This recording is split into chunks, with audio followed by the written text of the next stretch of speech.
My name's Tom Nicholson, and this is my wife Sarah, and our 10-month-old daughter Nisa. So the house is 20 square metres.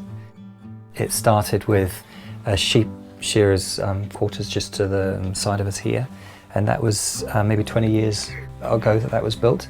So our bedroom is the original cabin, and then this L-shaped space is our kitchen, lounge, library, office, everything. Yeah.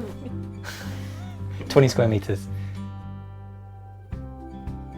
We've got a shower just adjoining and a bit of a deck out the back. Over the summer at least, we've set up our big tent by the cabin as well.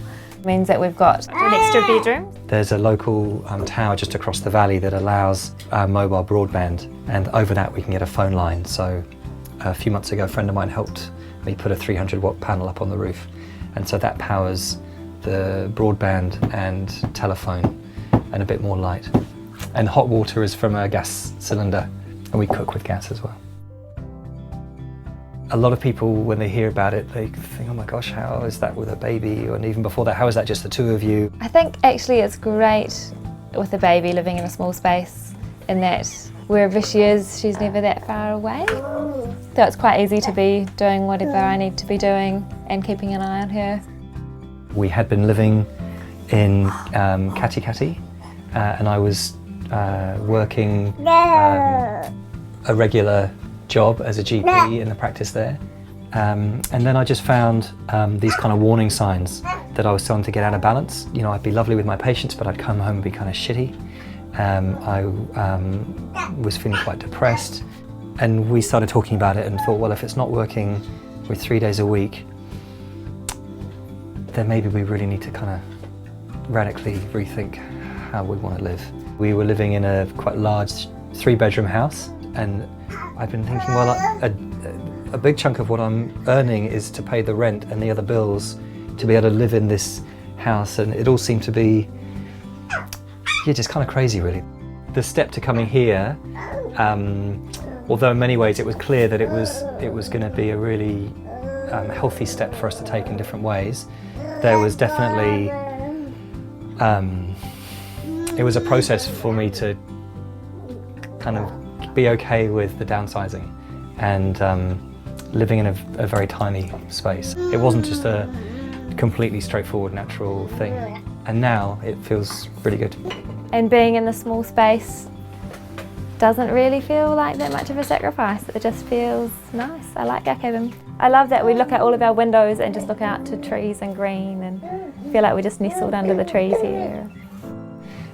We have I don't know the term for it, like a work trade arrangement with the owners. So about 3 or 4 days a week I'm on the farm working in the vegetable garden or fencing or pulling out thistles and gorse from the paddocks where we keep some cows, building, digging, so that's most of my work.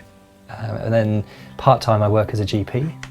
In the last 12 months I've done 4 weeks, which has been great, and financially has been fine. So our costs are fractional to what they were living in town. I don't have any stress about money, which is a huge benefit. Emotionally, I'm healthier. I'm much more in touch with a sense of well-being. Living on someone else's land,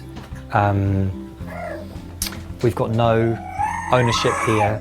I guess in theory we have no security.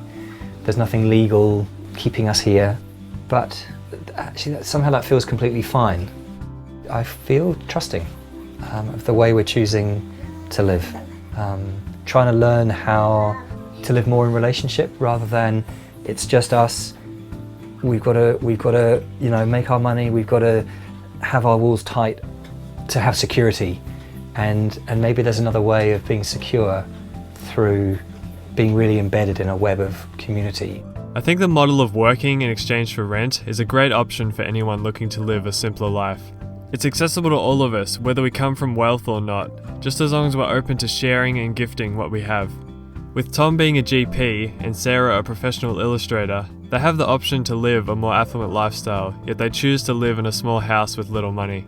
They've listened to what their hearts tell them will make them happy, and they've had the courage to act on it and live in a way that is satisfying for them.